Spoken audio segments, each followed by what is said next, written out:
Shabbat Shalom, everyone, and welcome with a very special welcome to the guests of our Emily. How good it is, how sweet it is. It's so nice to not only be together, but to hear each other's voices, and we appreciate the cantor and the choir and Tomer very much on this morning. If I were to ask you by a show of hands, how many of you are relieved that this week is over? My guess is that almost every one of you would indicate that it's a relief that the election is over. Although someone should tell CNN, right? And although you know that I was away, many of you know that I was away last Shabbat, I might have asked the same question to those of you who are engaged with the events and the politics and life in Israel. Were you relieved when the election was over?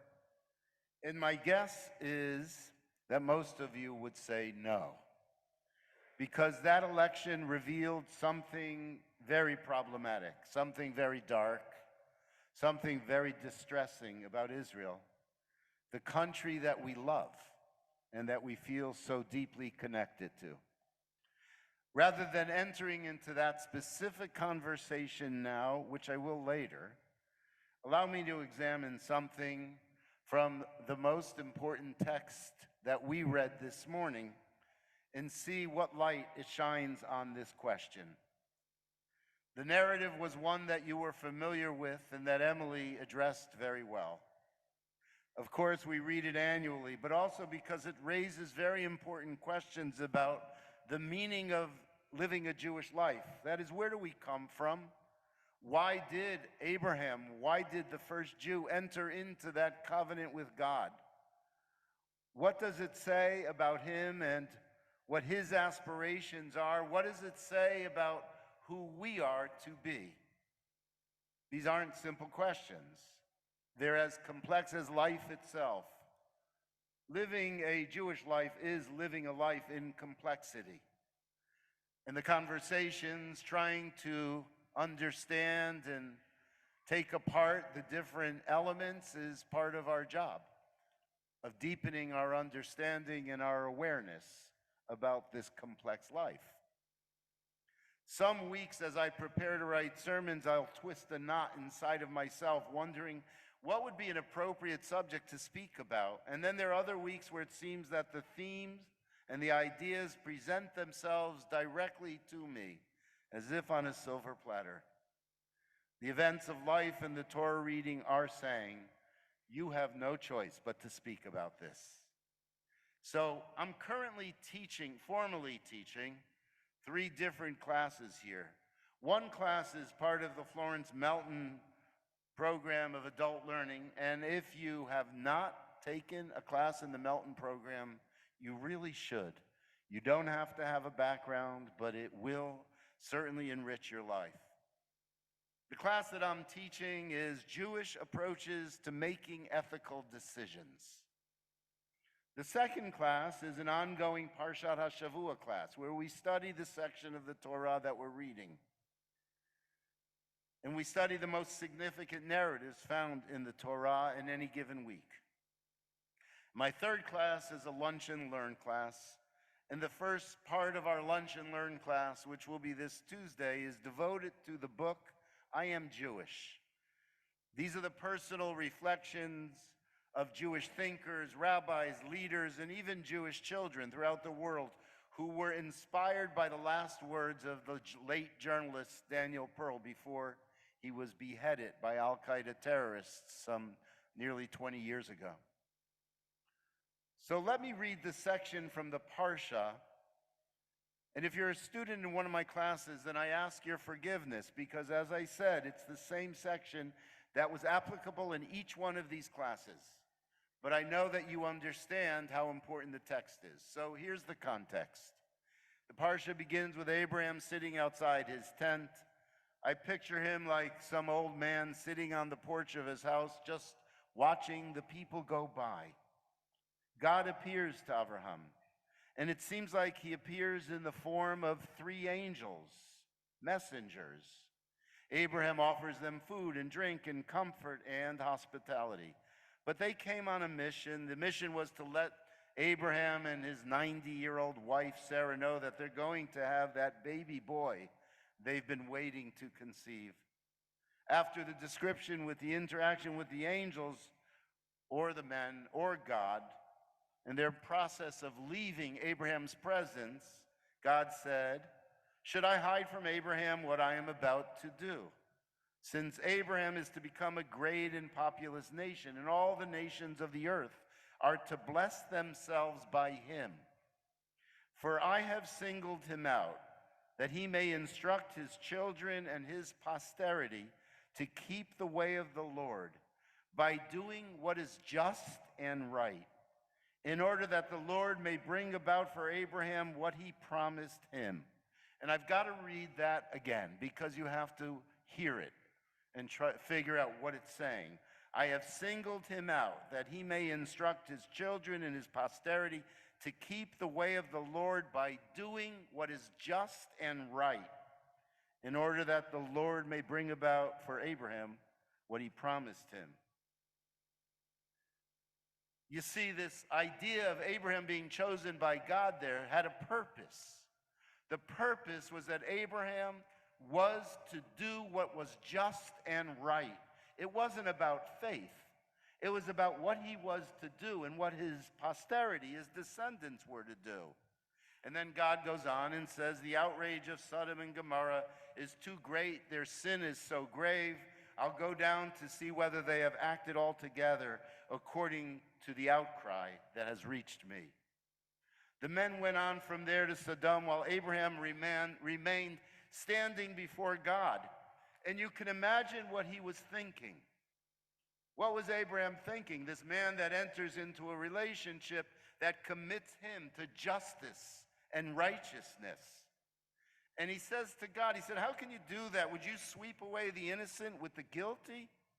What if there were 50 innocent people within the city? Will you wipe away that place and not forgive it for the sake of the innocent 50 who are in it?" It's as if you had the opportunity to stand before Putin, who's saying, "I'm going to destroy this city." It doesn't make a difference if they're good people, righteous people, decent people, children in that city. I'm going to destroy the entire city. That's what God's saying to Abraham here. And then Abraham says, "Far be it from you to do such a thing, to bring death upon the innocent as well as the guilty, so that the innocent and guilty fare alike. Far be that from you, God. Shall not the judge of all the earth deal justly?" This is such a powerful narrative. It's Abraham using God against God and giving a message not for that moment about Sodom and Gomorrah, but for all times. Something we still consider when we know people continue to go to war. If you remember that Abraham then negotiates with God, and Emily reminded us, and at the end of the day, God then, he compromises, and he says, "Okay, if there are 10 people in those cities, I'll spare them." So as I said, I taught this in 3 different contexts. One is the context of the formation of Jewish ethics. And by the way, this is a central dimension of the code of ethics that the IDF lives by. One is in the context of us becoming a people. What kind of a people are we going to be? Who are we going to be, the Jewish people? What is to differentiate us? How do we define ourselves? So this is what I'm going to address, because the text may be a response to the question that we could have asked last week. Why did Abraham receive the call in Lech Lecha, where he was told to leave his birthplace, his homeland, his father's home, his family, to go to a new land? There he said he was told, "You're going to form a new people." Why? So who is this Abraham? Let's go back. We realize that after the first 2 sections in Genesis, God realizes that he can't make himself known to all people after these sections. He could put us in the Garden of Eden, the most perfect place in the world, but we're going to mess it up. Or then he could watch the world evolve, and what happens? People are evil, they're violent, and so he floods the world. But then he realizes that he's got to focus in order to be able to make himself known, make his goodness known, make his reality of aspirations of a just world be known. He has to find one guy who's going to start a new people and begin a new journey. And such begins the revolution of what we call ethical monotheism. Abraham is the beginning of a revolution. You know what? When you look around the world today, we have to understand we're part of that revolution to this day. So how's the revolution going? We're struggling with it. It's not an easy fight.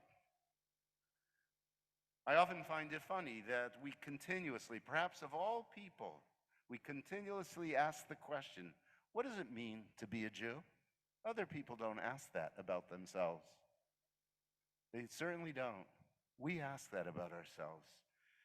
To be this religion or that religion means to believe what they say. It's not true for us. We believe all different types of things.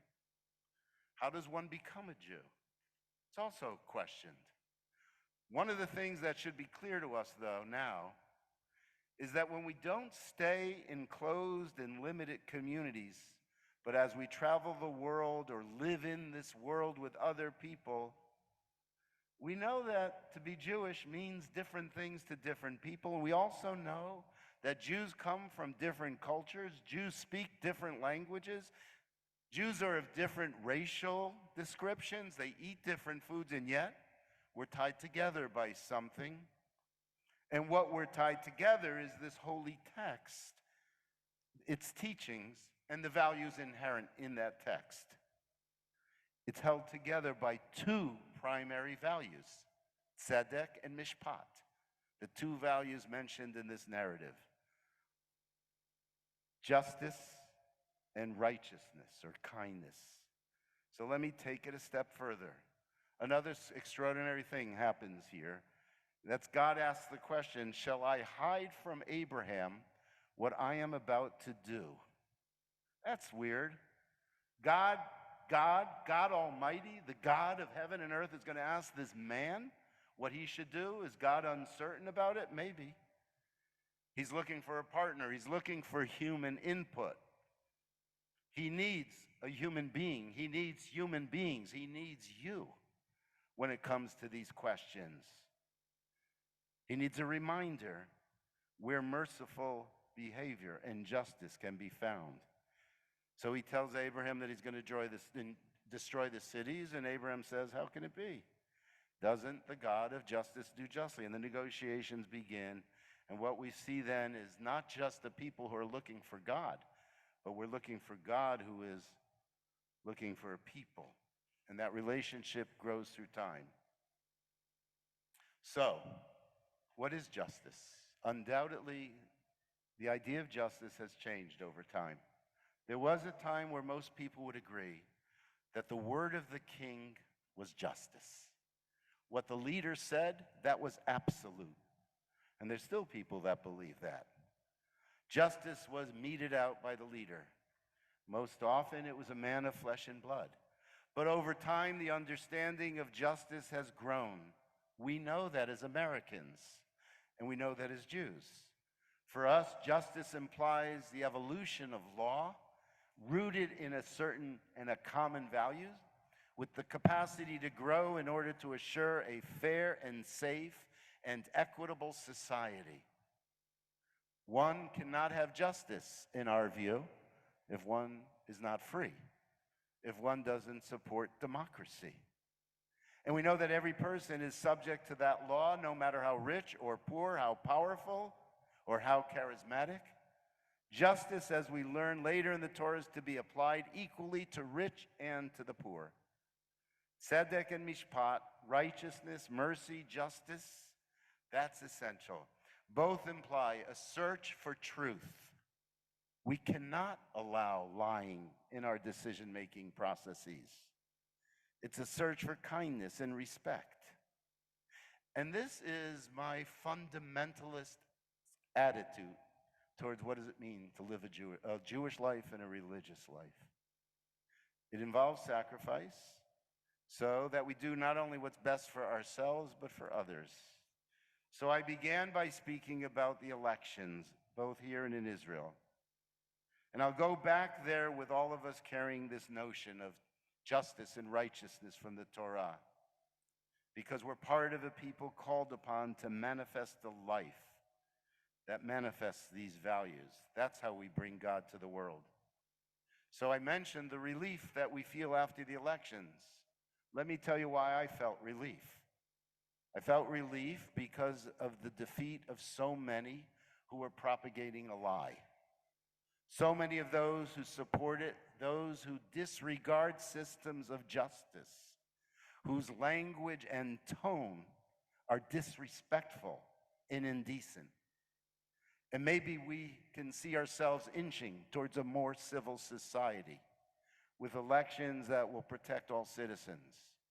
And so for the moment, as an American, I feel some lightness. And I don't say that as a Democrat or a Republican, I say it as an American. For America is a place of justice and righteousness. On the other hand, as I mentioned, Israel's election did not bring that. To the contrary, they reflected something very wrong. And it had to do with the fact that they elected candidates by a popular vote. Men who have been incited to racism and have been supportive of Jewish terrorists, men who have supported vigilante violence against Arabs and minorities, Kahanists, men who deny women's rights, and in fact, as you sit in this congregation, they deny your right as a conservative Jew to have an equal place in Israeli society. I am, and I've always been, what I would call a values voter. It's about tzedek, it's about justice, it's about chesed, it's about kindness and righteousness. So I'm not going to close here, because what I want to do is bring a little bit of hope to this in relation to Israel, because I love Israel, because we love Israel, and Israel is being faced with a tremendous challenge with those people being elected.